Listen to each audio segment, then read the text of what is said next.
Let us consider how to stir up one another to love and good works.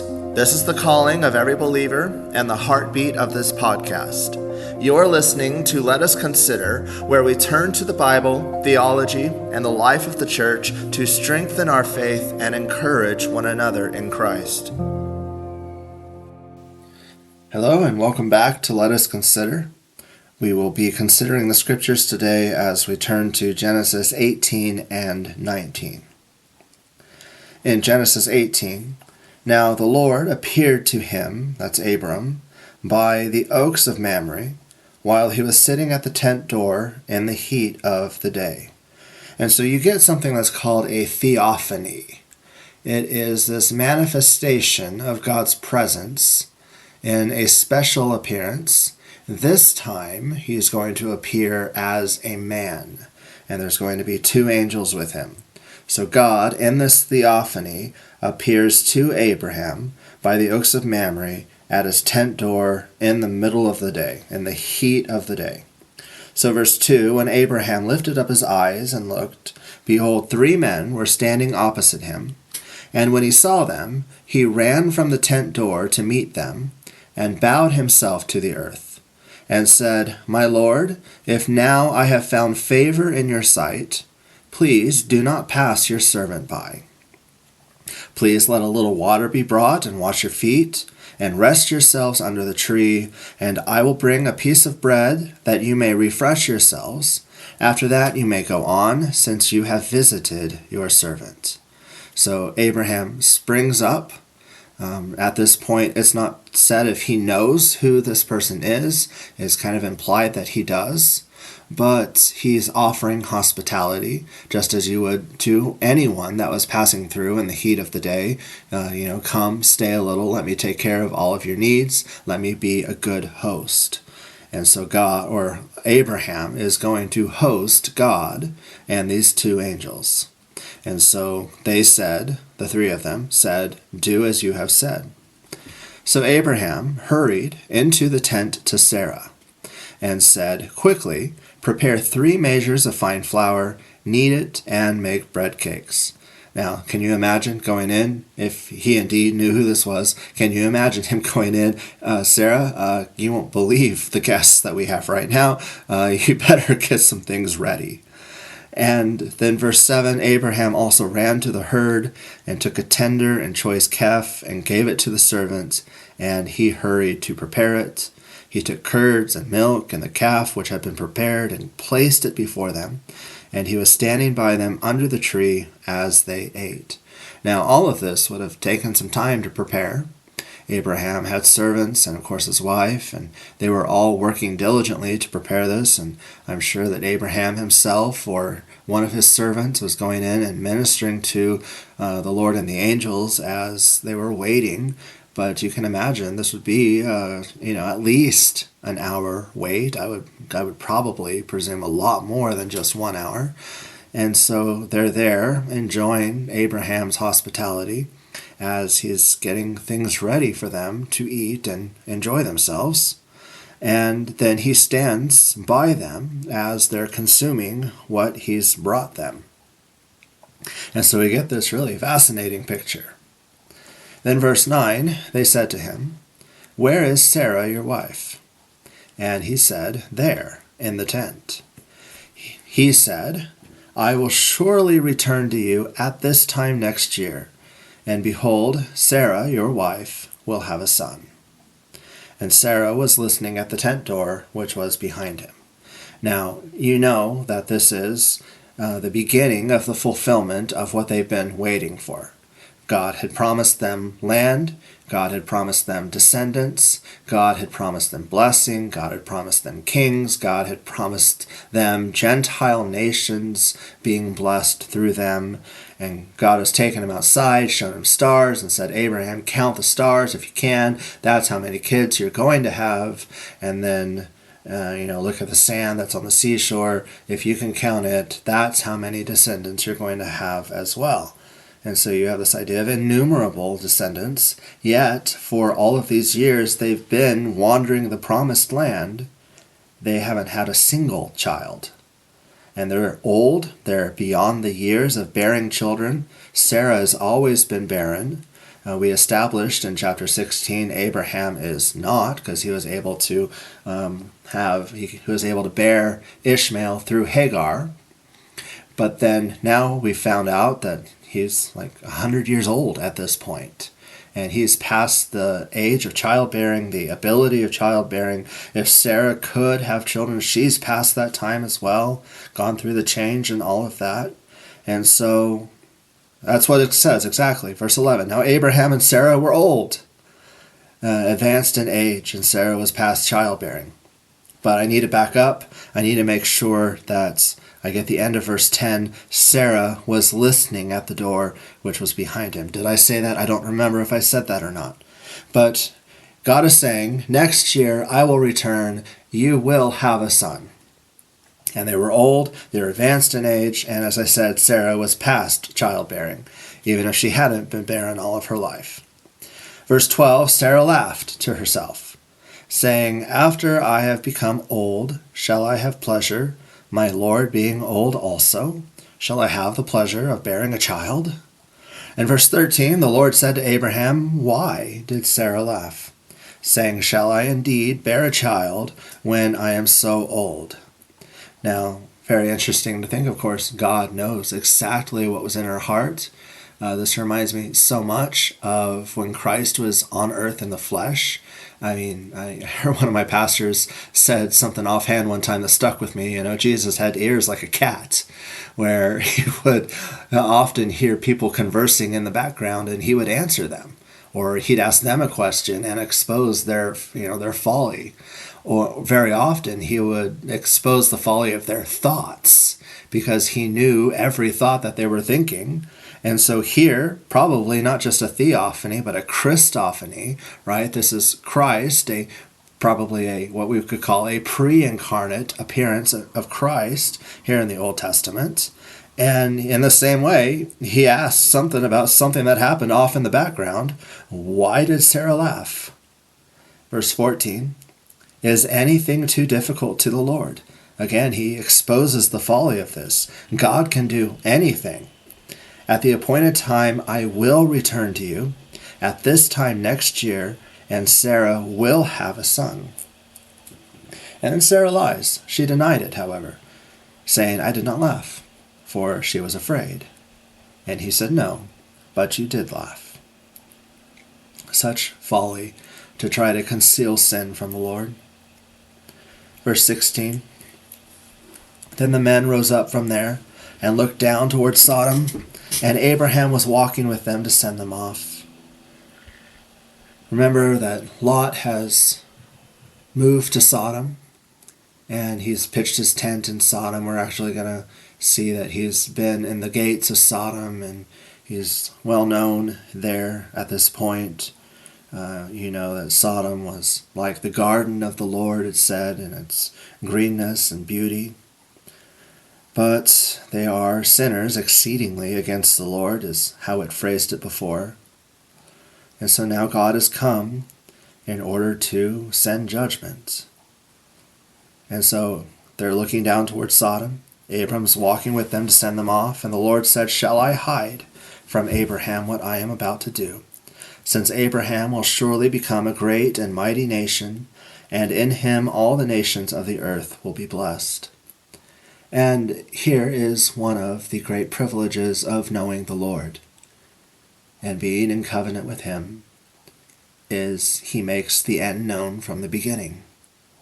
He makes us know what he is intending to do.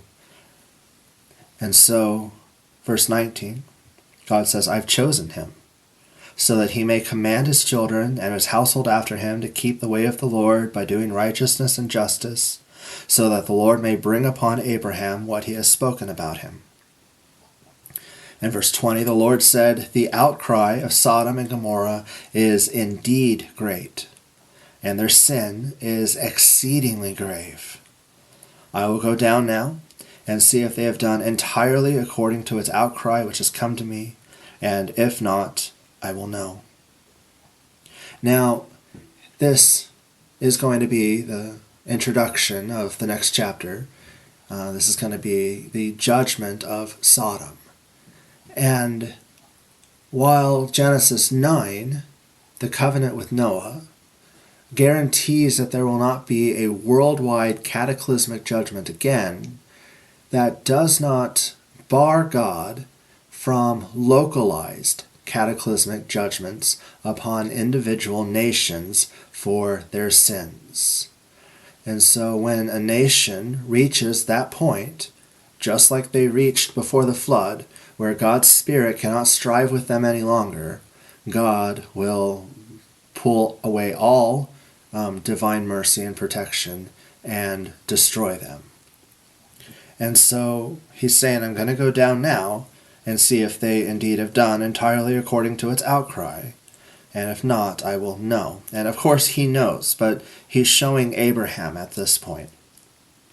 And so verse 22, then the men turned away from there and went towards Sodom, while Abraham was still standing before the Lord.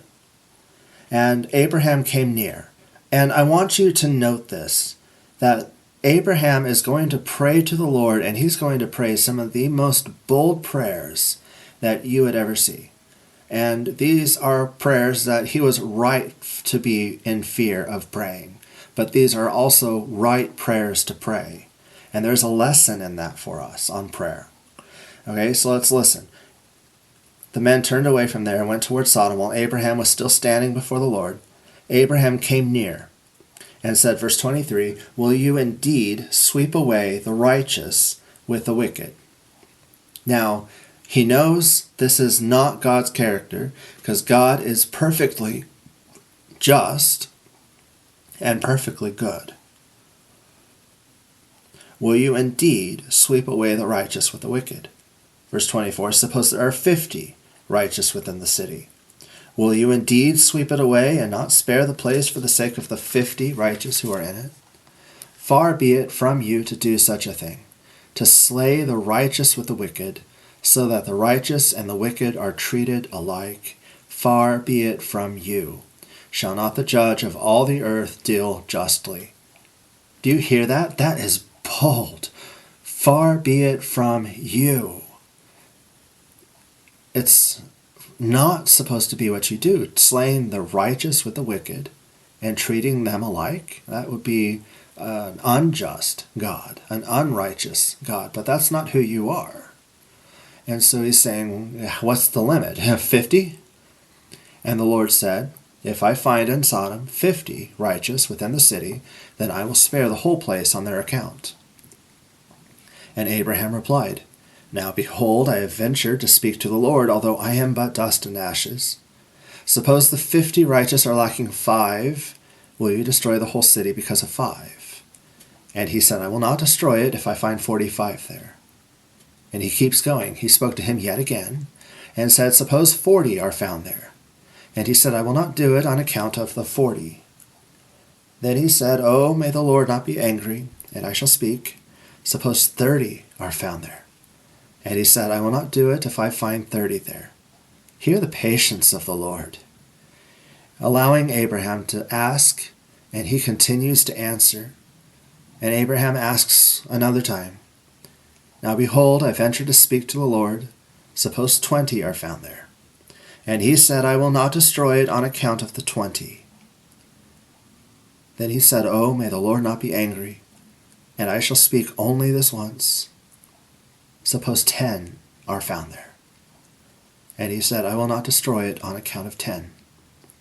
Now you can probably imagine Abraham at this point, kind of on his fingers, thinking, okay, Lot's wife, Lot's daughters, maybe their husbands, maybe there's another one or two that can get us to 10. But of course we know that there won't be 10. But yet God is still going to be merciful and gracious to Abraham. But I want you to stop and just think about this, just how gracious and merciful God is to a nation because of the righteous that are in it. And I want you to think about how scary it is for any nation to have none righteous in it. And as we look back in history at all of these nations that have been destroyed over all of these years, you can see just how awful it is when a nation does not know God. Now verse 33, as soon as he had finished speaking to Abraham, the Lord departed. Abraham returned to his place. God finished the conversation. He, probably in mercy to Abraham, stopped him at that point from asking any more so that he didn't get the answer. But God knew what he was going to do, of course, and he's going to be merciful to Lot. Now, chapter 19, the two angels came to Sodom in the evening as Lot was sitting in the gate of Sodom. When Lot saw them, he rose to meet them and bowed down with his face to the ground. And he said, Now, behold, my lords, please turn aside into your servant's house and spend the night and wash your feet. Then you may rise early and go on your way. They said, however, No, but we shall spend the night in the square. And Lot knows that will end badly. So he urged them strongly. So they turned aside to him and entered his house, and he prepared a feast for them, and baked unleavened bread, and they ate. Lot greets them with the same kind of generous hospitality that Abraham did. And before they lay down, the men of the city, the men of Sodom, surrounded the house, both young and old, all the people from every quarter. And they called to Lot and said to him, Where are the men who came to you tonight? Bring them out to us, that we may have relations with them. And so, very clearly, they're wanting to enter into all kinds of sexually immoral activities with these two men who had come, these two angels. And this was, of course, what God was going to be judging them for, was this kind of immoral behavior. But Lot went out to them at the doorway, shut the door behind them, said, Please, my brothers, do not act wickedly. Now behold, I have 2 daughters, who have not had relations with any man. Please let me bring them out to you, and do to them whatever you like, only do nothing to these men, inasmuch as they have come under the shelter of my roof. And I don't think Lot is acting very sensibly here, yet he is attempting to quench the riot that's starting by offering up his 2 daughters in exchange for these men who have come under the protection of his household. However, I'd rather, if it were me, I guess, I'd rather them kill me than give up my 2 daughters in order for something like this to happen. Verse 9, but they said, Stand aside. They're not going to take him up on it anyway. Furthermore, they said, This one came in as an alien, and already he is acting like a judge. Now we will treat you worse than them. I mean, literally, they said the modern mantra, you can't judge me. So they pressed hard against Lot and came near to break the door. But the men reached out their hands and brought Lot into the house with them and shut the door. The angels rescued him. And they struck the men who were at the doorway of the house with blindness, both small and great, so that they wearied themselves trying to find the doorway. I mean, that's just an amazing miracle. They're blind, and they're all trying to find the door. That would be really something to see. And then the 2 men said to Lot, Whom else have you here, a son-in-law and your sons and your daughters, and whomever you have in the city? Bring them out of the place, for we are about to destroy this place, because their outcry has become so great before the Lord, that the Lord has sent us to destroy it. And so Lot went out, spoke to his sons-in-law, who were to marry his daughters, and said, Up, get out of this place, for the Lord will destroy the city. But he appeared to his sons-in-law to be jesting. That's a sad reality. They did not believe him. They were not fearful. They did not fear the Lord. They did not fear his judgment. They did not see the wickedness of the city as something that the Lord would judge, and so they laugh at him. And so verse 15, when morning dawned, the angels urged Lot, saying, Up, take your wife and your 2 daughters who are here, or you will be swept away in the punishment of the city. But he hesitated. So the men seized his hand, and the hand of his wife, and the hands of his 2 daughters, for the compassion of the Lord was upon him, and they brought him out and put him outside the city. When they had brought them outside, one said, "Escape for your life. Do not look behind you, and do not stay anywhere in the valley. Escape to the mountains, or you will be swept away." But Lot said to them, "Oh no, my lords. Now, behold, your servant has found favor in your sight, and you have magnified your loving kindness, which you have shown me by saving my life. But I cannot escape to the mountains, for the disaster will overtake me, and I will die. Now, please, this town is near enough to flee to, and it is small. Please let me escape there. Is it not small, that my life may be saved?" So he bargains with the angels to go to this town instead. And the angel said to him, "Behold, I grant you this request also, not to overthrow the town of which you have spoken. Hurry, escape there, for I cannot do anything until you arrive there." Therefore the name of the town was called Zoar. The sun had risen over the earth when Lot came to Zoar. And you see the mercy and grace of God, that God is waiting for Lot to get to Zoar. He should have trusted God that he could have gone to the other place and he would have waited to send the judgment, just as he waited for Noah to be in the ark, right? Noah was in the ark several days. I think it was 7 days, if I remember right, before the flood even started. But the point is, Noah was in the ark before the cataclysm started. That's just how God works. And so you see Lot, a man of faith, but perhaps the littleness of faith, and that's a challenge, I think, to each and every one of us. Verse 24. This is a very interesting verse. You should circle this one and come back to this one time and again. It gets a lot of use, especially when you're talking about the Trinity. So verse 24, and I'm going to use the name, "Then Yahweh rained on Sodom and Gomorrah brimstone and fire from Yahweh out of heaven." And this is something that the Jews also spent a lot of time with, because they realized the fact that there are two Yahwehs here in this verse. You have a Yahweh in heaven and a Yahweh on earth, raining brimstone and fire on Sodom and Gomorrah out of heaven from Yahweh. And so, two Yahwehs, not a surprise to us. We've already seen multiplicity in the persons of God at this point, but here very explicit, multiple Yahwehs, yet he is one Yahweh, but yet two. And later in Revelation, we will understand three. One Yahweh, yet three persons. And that's not going to be New Testament. That's actually going to come very soon.